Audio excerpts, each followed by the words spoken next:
Lafan bulan beeku.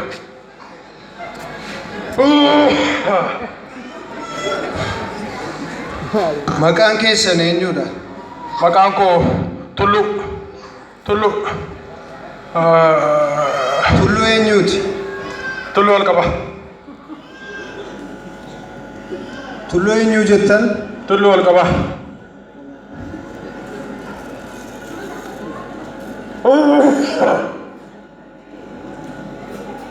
Umurii keessan natti himaa. Umuriin koo ni maal 80 guutuudha. 80. Amma abbee sin dhukkuba natti fakkaata. Lafan bulan beeku.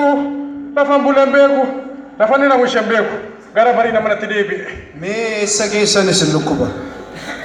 Yaa dofteerii koo wedhala koo mataa kana dachaa bu'ee urraa harate mataa irratti nama beesaa bule. Urraa dachaa bu'ee urraa harate.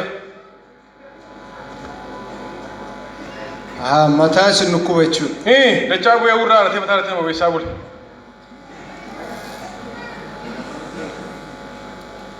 Kan biraa eessa keessan isin dhukkuba? Jirma koraana jirma fidee duddarratti lafaan laree kan du'e dofteerii koo. Duddarratti sin lafaan jirma jiidhaan fuudhee duddarratti lafaan laree kan du'e dofteerii. Dudda isin kutachuudha.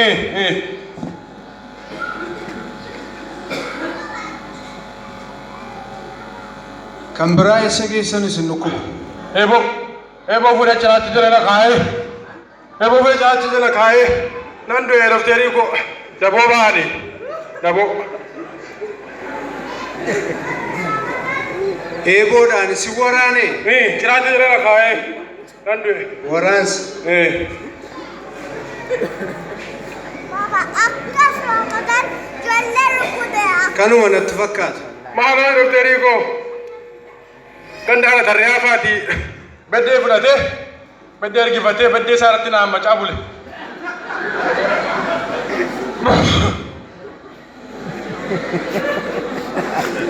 Maal jettanii? Gandaana tarree hafaa kana beddee ergifatee beddee isaa irratti naan macaa bule. Yaanna isin gube jechuudha.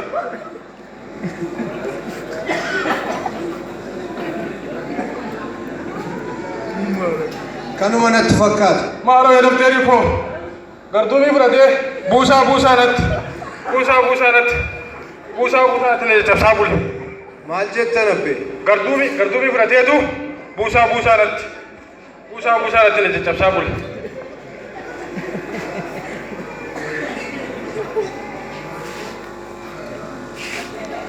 Xumurtaniittu? Maalan xumura daboo ba'anii. Moonyee minaanii fudhateetu sabaddu baasa. Moonyee minaanii fudhateetu moonyeetti naqee na tumaa bulee. Isin caccabse moo akkam isin godhu? Moonyee minaanii isa guddaan. Moonyee minaanii isa guddaa fuudhii sabaddu baasaati kun dofteer. Moonyee minaaniitti fuudheetu na tumaa bule.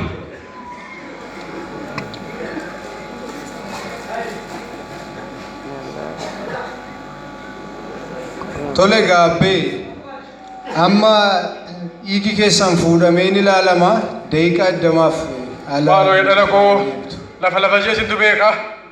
Timirtiin asintu qaba. Lafa ishee naa ilaala. Tole abbee.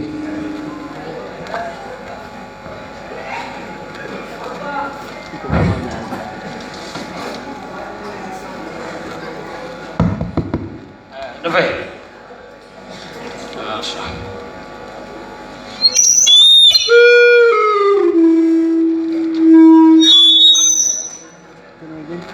Doktor, fedhe kana.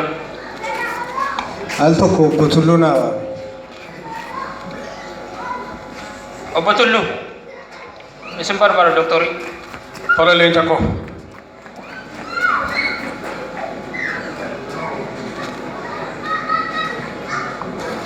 Nooraa Tole. akka laaboraatooriin keenya mul'isutti Isa dargaa. dhibeen keessanii busaaf taayifoidii. Maree qaba noo beekadheera. beekateera narraan deeman. Busaaf taayifoidiidha. Amma qoricha isiniif nan barreessaa dhattanii mana qorichaa yookiin faarmaasiidhaati dhattanii bitattu. Garuu qoricha nuti isiniif laannu qofatu isin fayyisa miti. Nyaata madaalawaa soorachuu qabdu.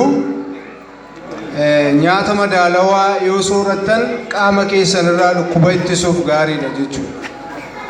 Yaa daftarii koo anamma ne dandee marmaaru gaangeen tokko na jedhaa duute marmaa sana nan da'u amma nyaata kana immoo kooraama baaburaatti naqee masansiisa.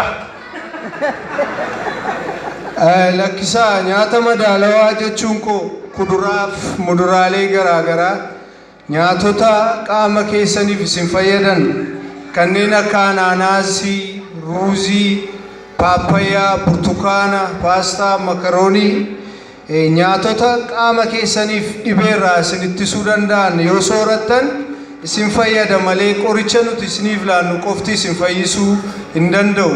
Kanaaf nyaatota madaalawoo kana akka soorattan isiniin jedha. Kanammoo fudhadhaatii dhaqaatii qoricha ittiin bitadhaa. Isheen maal haasa'amee dalagu?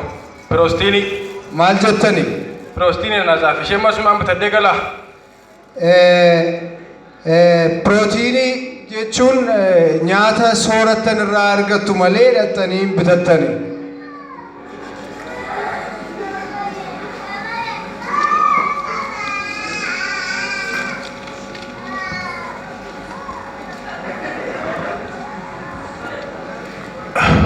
Galatooma jala koo badhaadhaa goote badhaadhaa dhimmita collee koo addii si barsiisanii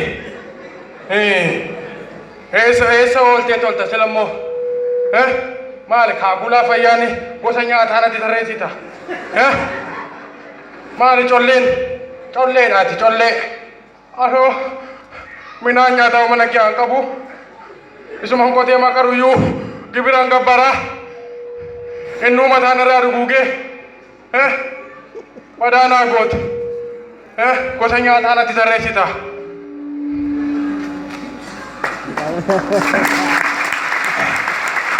Ayyee atteerota keenya hedduu galatoomaa jenna. Galanni keessan bilisummaa ta'u amilee